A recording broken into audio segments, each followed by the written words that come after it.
Hello everyone and welcome back to the video. In today's video we're going to be going over Kagaribi 10. This is the biggest Smash Ultimate tournament that we've had this season, including Genesis in there. This has more points than Genesis and it is a P tier size tournament and it's going to be ridiculously crazy. It's essentially all of Japan's top talent with a ton of really talented invaders as well. For our top 16 seeds, in 13th you have Lima, Kameme, Gact, and Zamba. 9th you have Debuzz, Mutes, Zakle, and Ken. 7th you have Shuton and Osimo. 5th you have Yoshidora and T. 4th you have Riddles, 3rd you have Mia, 2nd Spargo, and 1st Akla. We're going to be going over a couple runs before the top 16, as well as the top 16 itself, because it is a juicy one, and let's just get right into it. And the first player I want to take a look at is going to be Masha. Now, I do think that Masha at this point is the best wolf in Japan, just because Otorie, he has been underperforming most of the events that he's gone to, and Masha, while he hasn't been going to as much stuff, whenever he does go, I've been very impressed by him. The first matchup that he's supposed to go into is Cosmos that he's supposed to lose, and I would actually favor him here, because Cosmos has a bit of a wolf problem. He's been losing to pretty much every single top wolf player that he comes across, so I would definitely favor Masha here. Again, he is of that caliber of like an Ouch or Jackal. He is ridiculous. We just don't really see a ton of him.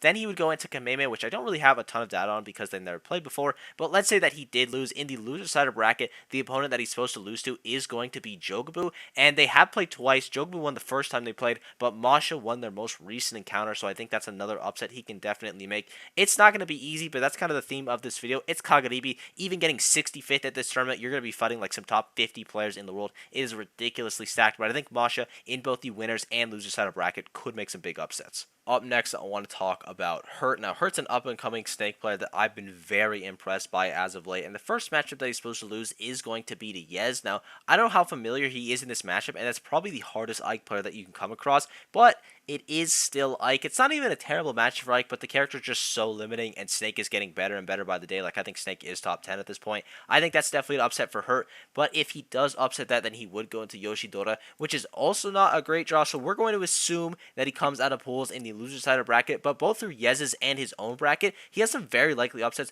Versus Perica, I think Snake does very well versus Sheik.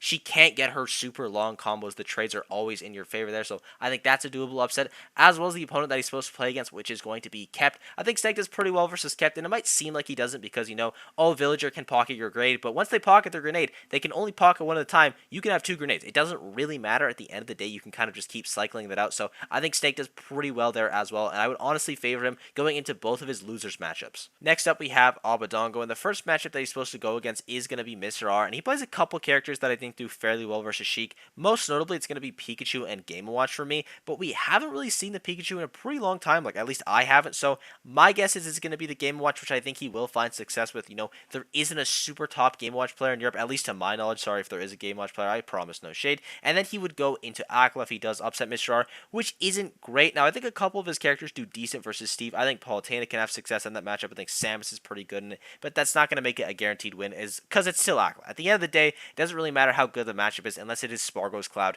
You're probably not going to be favored there, but let's assume he beats Mr. R. He takes his slot in the loser's bracket. He would go into Tsubaki, which I think he can win. Hikaru, I think he can win. Kameme, I think he can win. I think it really matters on how Albedongo plays his cards with his characters, but also what matters more is just how is he playing, because Albedongo is an extremely hot or cold player. Sometimes he's looking like a top 10 player. Most of the time, he's not looking like that, and as of late, we haven't been seeing him pop off super hard, but it was Kagaribi 8 where he had one of the best runs of his Ultimate Cure, getting 2nd place there with a crazy loser run, most notably with Meta Knight, so I'm hoping to see him replicate that here. Next up, I want to talk about Yara, and he got kind of unlucky this tournament because he has the draw of Spargo right away in the winner side of bracket.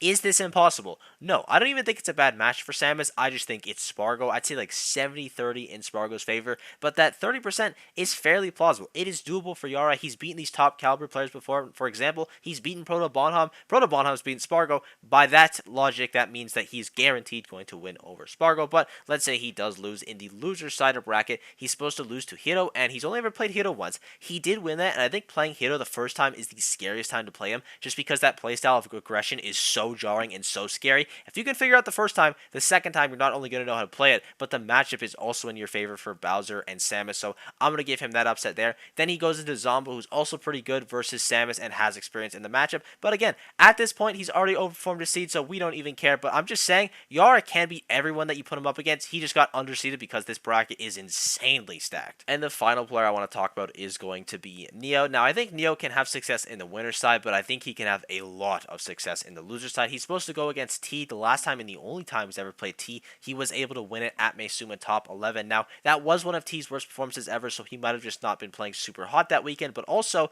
on the other hand, where do you find top level core experience on the level of Neo unless you're practicing with Neo or Shattuck? So he has to either be practicing with Neo a lot, teaching the matchup, or flown across the world. And for T, I wouldn't honestly be super surprised if he did that, but I think Neo would probably be favored there still. And then he goes into Zach Ray, which is not a super great pick, but in the loser side of bracket, it's great because he's supposed to go against Karage. I think he wins that. He goes into Send. Send has lost his last 2 encounters to Shattuck. He goes into Ken.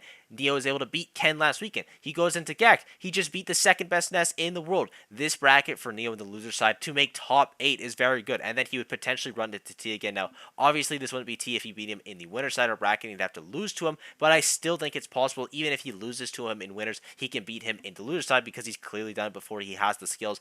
I really think there's a high possibility that Neo can make the top 8 from the bracket, both from winners and losers. I'd say his hardest opponent in winners is going to be Zach Ray, but Pit's definitely a character that you can exploit, and I have a lot of faith in Neo. And here we have our top 16. Again, this is made, as always, by the lovely ICOOKIEMONSTERZ. Their stuff will be down below, and this is just what the projected top 16 is going to be. So if there's any players that I left out in this video, because there's a lot of players attending the Super Major, just please let me know down below. I'll be sure to go over how I think their runs is. But on to the top 16. Winners round 2 is going to be Aquila versus Shuton. This is winners quarters. Now, I'm going to guess Aquila here. Shuton has been able to beat Aquila in the past, but Aquila just came off a major win. Shuton came off missing a top 8, so the momentum's definitely going to be in his side, but maybe Shuton's got that revenge in his heart, so we'll have to see there.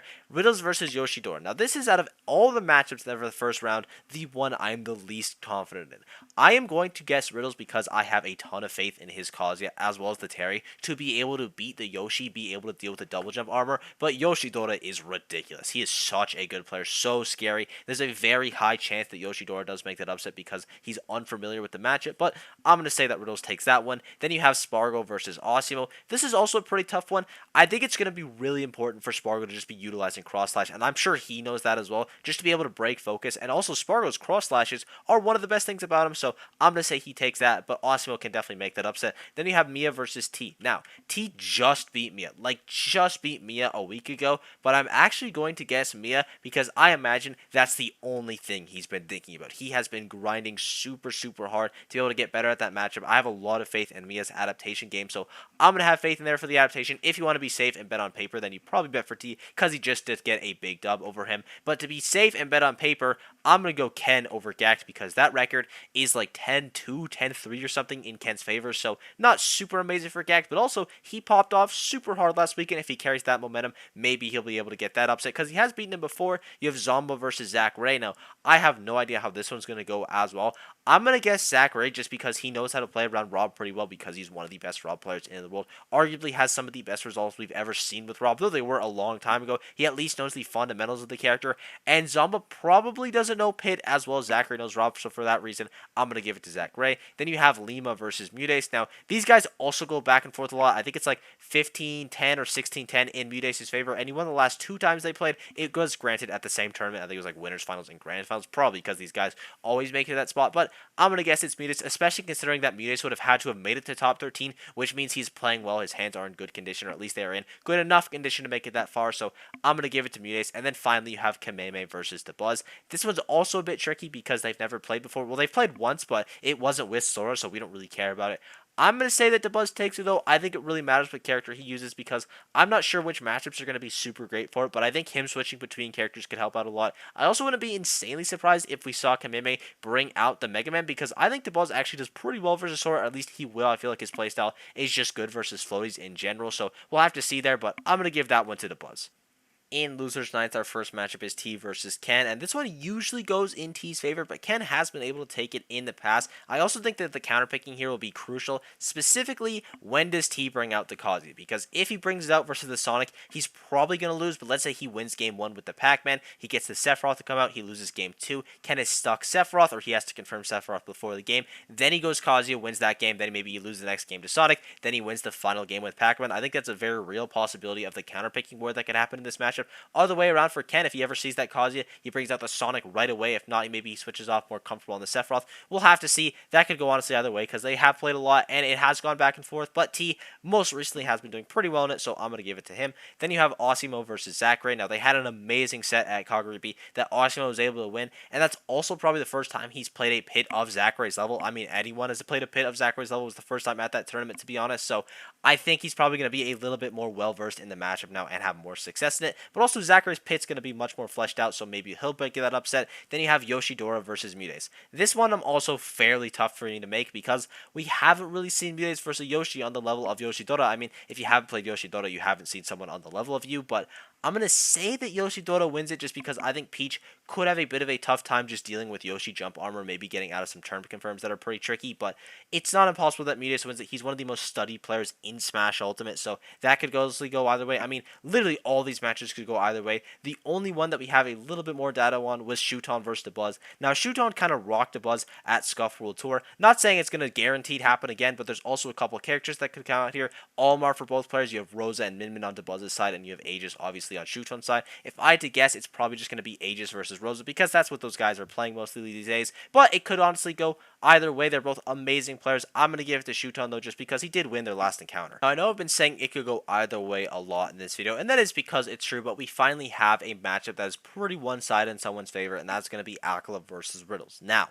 Riddles is getting closer and closer each time he plays. He has a little bit of a setback at LSI, but since then, again, he's been climbing that mountain, getting really, really close and barely not closing it out. This could be the time. This isn't even for content. This could 100% be the time, but going off the results, you do have to give it to Akala because he's been fairly dominant in that matchup in the past. And also, if he wants to Kazuya Ditto it, he just gets a free game, which is always nice for Akala because he is like uncontested the best player in the world at Kazuya Ditto. Like, it's actually insane how good he is at that. I don't know why he just doesn't play Kazuya. But then you have Spargo versus Mia. Now, I'm going to give this one to Spargo because not only does he have a really, really nice record versus Meister in the past, but also when they played at Scuff World Tour, it was fairly one-sided for Spargo. Now, I'm sure Mia's been practicing against it. Maybe he's been playing against Yoshi a lot, probably the best Cloud player in Japan, but they're not on the level of Spargo. I mean, no one really is. He's just so quick in his decision-making. That's really, really tough to keep up with him. Mia's also incredibly quick, though. I'm sure he's been, again, working on that matchup a ton because you don't want to lose it, but I think Spargo will probably win that because he just has so much experience in it, and he does well in it. Then you have T versus Osimo. Now,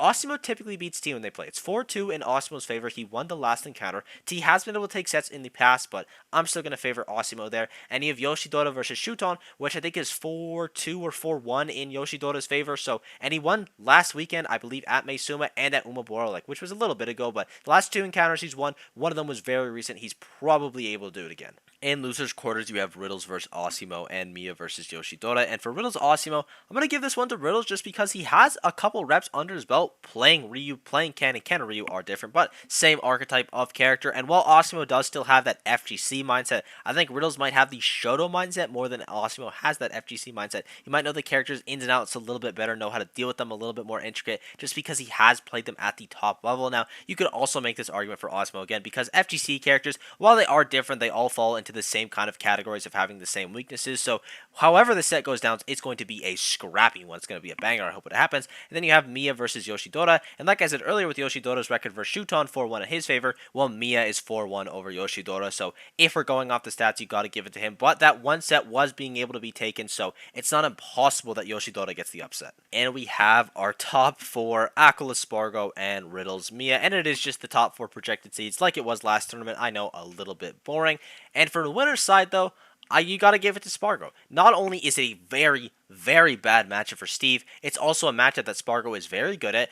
Akala is clearly not super amazing yet. He doesn't have experience against this level of Cloud, and it typically goes into Spargo's favor fairly dominantly the last two times they've played as well. So I'm going to favor Spargo there. Then in the loser side of bracket, you have Riddles versus Mia. They just played recently, and it was not great for Riddles. It's a pretty tough match for him in general. I'm sure he's been working on it, but I'm still going to favor Mia here just because Game Watch does so well versus those characters.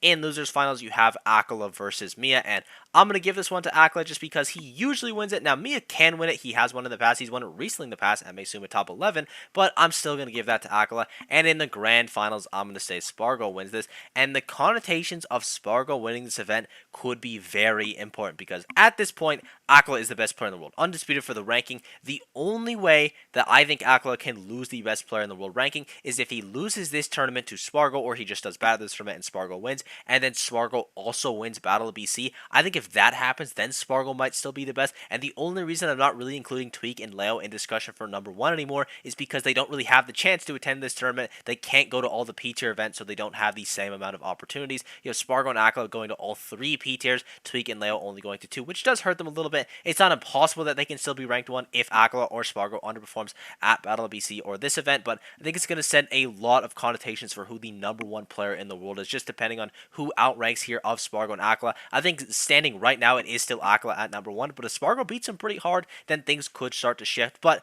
that's not for a little bit. I thank you guys for watching. I hope you enjoyed. Again, a ton of players we didn't talk about in this video just because the bracket is so massive, so if there's anyone that you want me to mention, please let me know down below. Sport's been absolutely unreal lately. I thank you guys for everything, and I will see you all in the next video. Bye-bye.